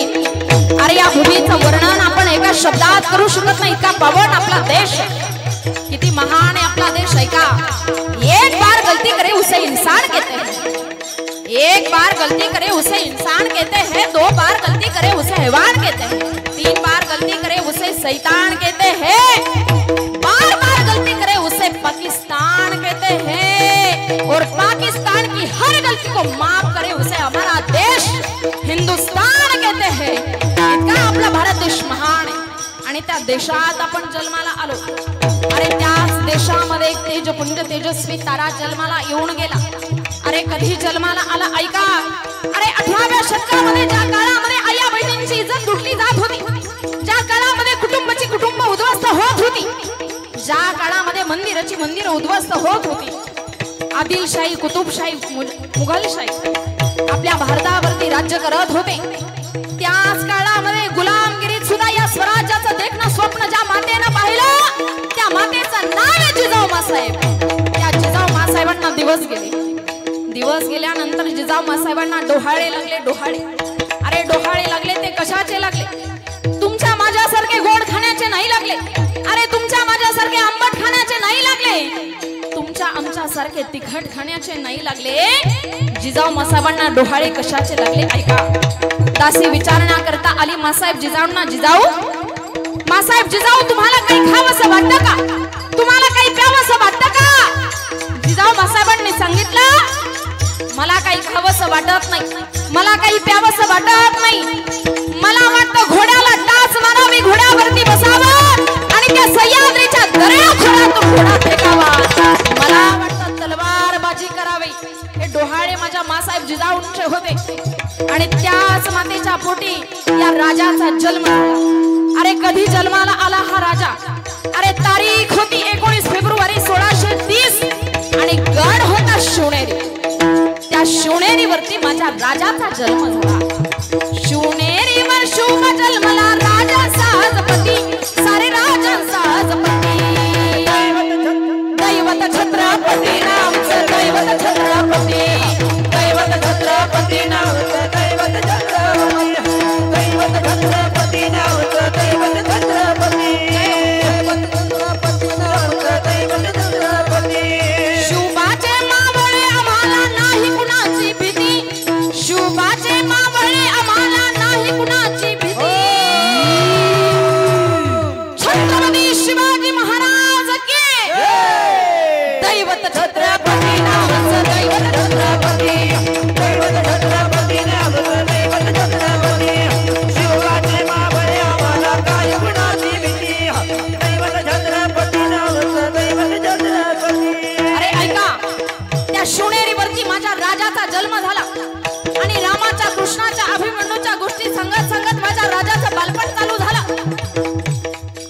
एकदा माझ्यासारखे संस्कार माझ्या राजानं माझ्या जिजाऊ मासाहेबांनी राजावरती केले नाही. संस्कार केले ते कसे केले ऐका. रामायणातल्या गोष्टी सांगितल्या, महाभारतातल्या गोष्टी सांगितल्या. बालपण चालू असताना राजे 5 वर्षाचे झाले आणि 5 वर्षाचे झाल्याच्या नंतर गावात तंबू आला. तंबू आल्याच्या नंतर राजांनी विचारलं, मासाहेब जिजाऊ कशाचा आहे हा तंबू? कशाचा आहे हा तंबू म्हटल्यानंतर मासाहेब जिजाऊ सांगतात, विचारायचं नाही शिवबा, कशाचा आहे हा तंबू विचारायचं नाही. ऐक ना शिवबा, अरे तुला या महाराष्ट्राचा राजा व्हायचंय रे, तुला या महाराष्ट्राचा राजा व्हायचंय. पण बाया नाचवणारा नाही तर बाया वाचवणारा राजा व्हायचंय. आणि अखंड हिंदुस्थानचे छत्रपती होण्याचं स्वप्न, ती शपथ माझ्या राजानं घेतली रायरेश्वराच्या मंदिरामध्ये. रक्ताचा राज्याभिषेक करून स्वराज्य स्थापनेची शपथ घेतली. आता स्वराज्य निर्माण करायची सुरुवात कुठून करायची? या स्वराज्याचं तोरण बांधलं तोरणा किल्ल्यावरती. तोरणा किल्ल्यावरती तोरण बांधलं आणि तिथून सुरुवात झाली स्वराज्य निर्माण करण्याला. सुरुवात झाल्याच्या नंतर अनेक पराक्रम माझ्या राजानं केले. शाहिस्ता खानाची बोटं कापली, अफजल खानाचा वध केला, अफजल खान सारखा पाखंड्याचं खंडन केलं, अनेक वेळेला धर्माचं रक्षण केलं. आणि हे निर्माण झालेलं स्वराज्य माझ्या छत्रपतींनी शंभूराजेंच्या हाती सुपूर्द केलं. शंभूराजेंच्या हाती सोपवल्यानंतर ऐका पुढे काय झालं. या स्वराज्याचा विस्तार होत असताना, हे स्वराज्य मोठं होत असताना माझ्या छत्रपती शंभूराजेंच्या आयुष्यामध्ये एक काळा दिवस उजाडला. तो काळा दिवस कोणता? अरे तो काळा दिवस म्हणजे येणारा गुढीपाडव्याचा दिवस होता. ऐका, आता शंभूराजेंचा बलिदान मास येत आहे. नुकतीच शिवजयंती होती, शंभूराजेंचा बलिदान मास येतं. काय झालं होतं त्यावेळेला? रायगडावरती बातमी आली होती, उद्याची गुढी वारता येणार नाही. अरे काय झालं होतं? माझ्या छत्रपती शंभूराजांना औरंगजेब बादशाहच्या दरबारामध्ये कैद करून आणलं गेलं होतं. आणि कैद करून आणल्याच्या नंतर औरंगजेब बादशाह म्हणत होता, संभा आखिरी बार पूछ रहा हूं, झुक जाओ हमारे सामने, तुम्हें इस तक का शहंशाह बनाएंगे, इस तक का शहंशाह बनाएंगे. म्हटल्याच्या नंतर झुकत नव्हते शंभूराजे.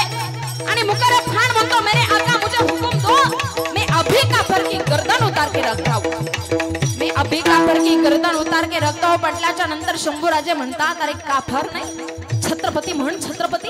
अरे छत्रपती हा माणूस नाही, छत्रपती हा एक विचार आहे, विचार. छत्रपती हा एक विचार आहे जो या मातीच्या कणाकणामध्ये भरून उरलाय. त्याला उसळलेला दर्या भरू शकत नाही, मृत्यू त्याला घाबरवू शकत नाही. मृत्यूच त्याच्या समोर येतो, नतमस्तक होऊन निघून जातो. अरे तुझ्या तंबूचा सोनेरी कळस एक मैलावरून दिसत असेल, पण माझ्या राजाच्या जिरे टोपातला तुरा हा लाखो मैलांवरून दिसतो. तो जनसामान्यांच्या मनात दहशत नाही, आत्मविश्वास जागवतो, आत्मविश्वास. अरे असे होते माझे छत्रपती, झुकत नव्हते म्हणून माझ्या छत्रपती शंभूराजांना वडू तुळापुराला आणलं गेलं. वडू तुळापुराला भीमा इंद्रायणीच्या साक्षीने शरीराचे छिन्न विछिन्न तुकडे करण्यात आले. अरे शरीराचे छिन्न विछिन्न तुकडे होत असताना माझ्या राजाचे डोळे काढले, छाती कापली, हात कापले. पण ऐका ना, ज्या वेळेला छत्रपतींचे डोळे काढले, राजे भुवई वक्र झाले, छाती कापली तर काळीज लढले, हात कापले तर पाय खंबीरपणाने उभे राहिले, शरीराचे छिन्न विछिन्न तुकडे केले. पण रक्ताचा एक एक थेंब हर हर महादेव गरजत ओघळत होता, एक एक थेंब. आणि औरंगजेबाला सांगत होता, या महाराष्ट्राच्या मातीला दुःख देऊन या महाराष्ट्राच्या मातीतून हसत हसत जाऊ शकत नाही. याच मातीत तुझी माती केल्याशिवाय राहणार नाही तुमचे मावळे. आणि ते स्वप्न माझ्या राजांचं या मावळ्यांनी पूर्ण केलं. याच महाराष्ट्राच्या मातीमध्ये अहिल्यानगर जिल्ह्यामध्ये भिंगार गावी शेवटचा श्वास सोडायला लावला. आणि शेवटचा श्वास सोडत असताना काय म्हणतोय औरंगजेब? औरंगजेब मोहम्मद, हम मुगल सल्तनत के शहंशाह, हमारे सामने खड़ी है समुंदर सी सेना, हमारी इतनी बड़ी ताकत, हमारा इतना बड़ा गुरूर, लेकिन हम मराठों का एक किला भी नहीं ले पाए. उसकी वजह है संभा, शिवा का बेटा संभा. अरे हमने आंखें निकाली, उसके और अंधे हम हो गए, हमने जुबान काट डाली, उसके और बेजुबान हम हो गए, हमने खाल उखाड़ डाली थी संभा की, लेकिन आज पता चला हमारी खाल उखाड़ी जा रही है. अरे शेर के कोख से ही इस शेर ने जन्म लिया होगा. सचमुच छवा है छवा, स्वराज्याचा छवा. आणि छवाच होता तो माई बापांनो, देश धर्म पर मिटने वाला शेर शिवा का छवा था। महापराक्रमी परम प्रतापी एक ही शंभू राजा था, एक ही शंभू राजा था, तो छवाच होता। इथं बसलेल्या छव्यांनो ऐका, त्या छव्याच्या विचारानं जगण्याचा प्रयत्न आज या कलियुगामध्ये करा। का सांगते तुम्हाला, अरे स्वतःच्या विचारानं जगाल तर माती व्हाल। माझं वाक्य लक्षपूर्वक आहे, स्वतःच्या विचारानं जगाल तर माती व्हाल आणि त्या छव्याच्या विचारानं जगाल तर छत्रपती व्हाल। इतकी ताकद त्यांच्या विचारामध्ये, म्हणून त्यांच्या विचारानं जगण्याचा प्रयत्न करा। कारण ऐका, आणि इथं बसलेल्या माय माऊल्यांना माझी विनंती असेल, जिजाऊ मासाहेबांच्या विचारानं आपल्या लेकरांवरती संस्कार करा। कारण या कलियुगात आपल्याला वाटतं आपल्या घरात छत्रपती शिवराय जन्माला यावे, आपल्या घरात जगद्गुरु तुकोबराय जन्माला यावे, विश्वमौली तांडवराय जन्माला यावे। अरे का नाही जन्माला येणार, नक्की जन्माला येते। पण ऐका ना, विश्वमौली तांडवराय जन्माला येण्यापूर्वी उपदेश करणारी 5 वर्षाची मुक्ताबाई येणं गरजेचं आहे। काय केलं माझ्या मुक्ताबाईनं? 5 वर्षाच्या मुक्ताबाईनं ज्ञानोबाईंना उपदेश केला। परिणाम अखंड विश्वाचं तत्वज्ञान माझ्या माऊलींनी खुलं केलं। अरे तुमच्या घरातल्या 5 वर्षाच्या मुक्ताबाईनं नका ज्ञानोबाईंना उपदेश करू द्या, पण कमीत कमी जो ग्रंथ मेलेल्या माणसाला जिवंत करून माझ्या माऊलींनी लिहिला ना, जिवंतपणे तो ग्रंथ हातामध्ये देण्याचा प्रयत्न करा। कोणता आहे तो ग्रंथ? ज्ञानेश्वरी नावाचा ग्रंथ। अरे का म्हणते हे का काळाची गरज आहे सांगते ऐका। तुमच्या घरात ते 5-6 वर्षाची मुलगी गावातल्या स्टेजवरती, गावातल्या व्यासपीठावरती कंबर हलवत नसते आणि तिचा भाऊ खालून व्हिडिओ काढतो, ही काय महाराष्ट्राला शोभण्यासारखी गोष्ट आहे का? एकदा त्या मुलीनं म्हणावं त्या गुरुजीला, का हो गुरुजी तुमची लेक नाचवाल का हो स्टेजवरती? ही संस्कारी कुटुंबातली लेक आहे गुरुजी, या महाराष्ट्राच्या मातीतली। कंबर हलवी स्टेजवरती नाचणार नाही गुरुजी। सांगायचं असेल तर छत्रपती शिवराय सांगेल, सांगायचं असेल तर अहिल्यादेवी होळकर सांगेल, अरे सांगायचं असेल तर राजमाता राष्ट्रमाता जिजाऊ मासाहेब सांगेल, आणि नाचायचं असेल तर कीर्तनात नाचेल। जशी माझी मीराबाई नाचू कीर्तनाचे रंगी, ज्ञानदीप लावू जगी। काय केलं माझ्या मीराबाई? अरे इथं नाचा, या स्टेजवरती खरी मजा आहे नाचण्याची, म्हणून या स्टेजवरती नाचण्याचा प्रयत्न करा। आणि इथं बसलेल्या प्रत्येक माय माऊलीला माझी एक शेवटची प्रार्थना आहे, एवढंच एक वाक्य घरी घेऊन जा बरं का। अख्ख्या कीर्तनात काही नाही समजलं तरी चालेल, ऐका। प्रत्येक माय माऊलीनं तुमच्या घरातल्या 5-6 वर्षाच्या मुलीकडून वयाच्या 16, 17, 18 वर्षापर्यंत ज्ञानेश्वरीचं पारायण करून घ्या। आणि 18 वर्षानंतर ज्यावेळेला तिला विदा कराल, तिला निरोप द्यायला निघाल, तिचं लग्न करून द्याल ना, त्या दिवशी प्रत्येक आईने एक कृत्य करावं। ती कृती कोणती? ज्यावेळेला ती विदा होईल, ज्यावेळेला ती जायला निघेल सासरला, सासरच्या लोकांना त्या मंडपातून म्हणावं मी 5 मिनिटात जाऊन आले। तिनं काय करावं? कुठं जावं? तिनं घरात जावं, घरात गेल्यानंतर देवघरात जावं, देवघरात ठेवलेला भगवा कापडामध्ये बांधलेला माझ्या विश्वमौली तांडवरायांचा ज्ञानेश्वरी नावाचा ग्रंथ हातामध्ये घ्यावा। तिनं त्या मंडपात यावं आणि तिच्या सासरच्या लोकांना सांगावं मी तुमच्या घरामध्ये काय देऊ शकले माहिती नाही, आमच्या मुलीच्या लग्नात आम्ही काय देऊ शकलो काय नाही देऊ शकलो आम्हाला माहिती नाही, आमची परिस्थिती गरीब असेल, आमची परिस्थिती नाजूक असेल, काय देऊ शकलो माहित नाही, पण ऐका ना आमच्या गावातल्या सप्ताहामध्ये ज्ञानेश्वरीचं पारायण करणारी लेक तुमच्या घरात येते, तुमच्या घराचं गोकुळ केल्याशिवाय राहणार नाही। म्हणावं तुमच्या मुलीने असे संस्कार त्या लेकीवरती करा, ही काळाची गरज आहे। कारण माझा बाप मी लहान असताना गावामध्ये आनंदाने सांगायचा, माझा बाप म्हणायचा ही माझी मुलगी नाही, माझा हा मुलगा आहे, मुलगा माझा हा चतुर पक्षी म्हणायचे, आणि हा पक्षी ज्या घरात जाईल त्या घराचं कल्याण होईल बाप सांगायचं। विचार करा कधीतरी तुमच्याही बापाने म्हणावं असे संस्कार त्या लेकीवरती होणं काळाची गरज आहे। कारण ज्ञानोबराय जन्माला येतील, मुक्ताबाई येणं गरजेचं आहे, जगद्गुरु तुकोबराय जन्माला येतील, तुकोबरायांची आवडी होणं गरजेचं आहे, आणि छत्रपती शिवराय जन्माला येतील, आधी राजमाता राष्ट्रमाता जिजाऊ मासाहेब येणं गरजेचं आहे। म्हणून लक्षात घ्या, आज या कलियुगामध्ये जगत असताना घासल्याशिवाय धार नाही तलवारीच्या पाठीला, ऐका घासल्याशिवाय धार नाही तलवारीच्या पाठीला, आणि शिवचरित्राशिवाय आणि शंभू चरित्राशिवाय आणि संत विचाराशिवाय पर्याय नाही महाराष्ट्राच्या मातीला, पर्याय नाही। म्हणून ज्याला ज्याला या महाराष्ट्राच्या मातीत जन्माला आल्याचा अभिमान आहे, ज्याला ज्याला स्वाभिमान आहे, त्या त्या प्रत्येकाने दोन्ही हात वरती करायचे सर्वांनी, आणि जोरात शिवगर्जना करायची। प्रौढ प्रताप पुरंदर सिंहासनाधीश्वर राजाधिराज रणनीती धुरंदर यश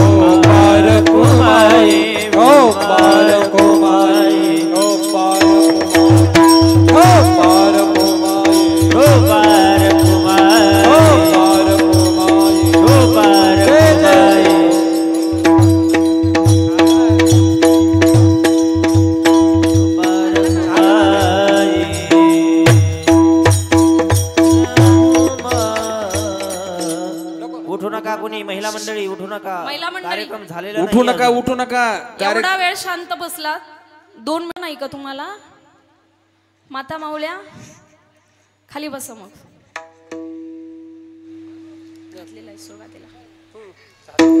तर असो संकल्पित वेळेमध्ये अभंगाचा भावार्थ तुमच्या समोर ठेवण्याचा प्रयत्न केला राजेंचं चरित्र अल्पभाव अल्पमतीप्रमाणे तुमच्या समोर ठेवण्याचा प्रयत्न केला बोलण्याच्या ओघात एखादा शब्द चुकीचा केला असेल कोणाच्या अंतकरणाला लागला असेल तर मोठं अंतकरण करून मला क्षमा करा तुमची एक मुलगी म्हणून तुमच्या बदरामध्ये घ्या आणि झालेली सेवा तुम्हा सर्व मातापित्यांच्या चरणी छत्रपती शिवाजी महाराजांच्या चरणी समर्पित करण्यापूर्वी पुन्हा एकदा सर्वांचं ऋण व्यक्त करते या कलाकारांकरता सर्वांनी एकदा जोरदार टाळ्या वाजवायच्यात कारण एवढा वेळ पोवाडामध्ये ही पखवाज वाजवणं ही काही सोपी गोष्ट नाही बरं का इथं बोलताना मलाच दम लागतोय ते हे वाजवणं काय घाम निघतोय आणि पखवाज वाजवताना कधी घाम पुसायचा नाही बरं का महाराज कळलं पाहिजे हा घामाचा पैसा आहे हे कष्ट आहे याच्या पाठीमागे फार मोठा त्याग आहे खऱ्या अर्थाने घाम गाळावा लागतो त्या दिवशी याच्यातून बोल बाहेर पडतात रात्रंदिवस 8-8 10-10 तास रियाज करावा लागतो कीर्तनकार होणंही सोपं नाही वाजवणंही सोपं नाही आणि इथं गायन करणं सुद्धा सोपं नाही माईबापांनो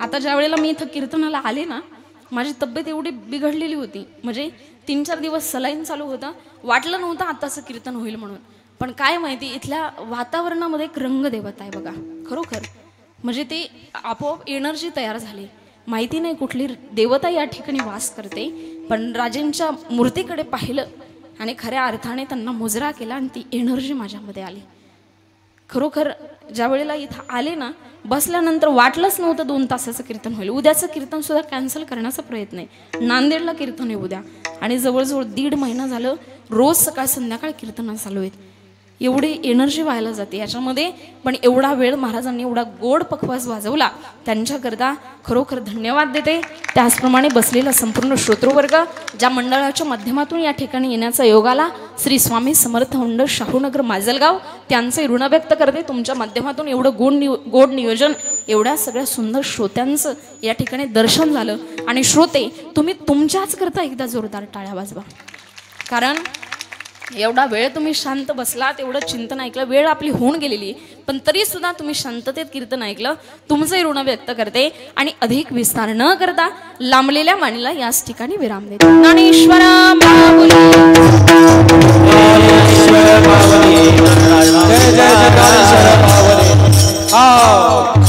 जय जय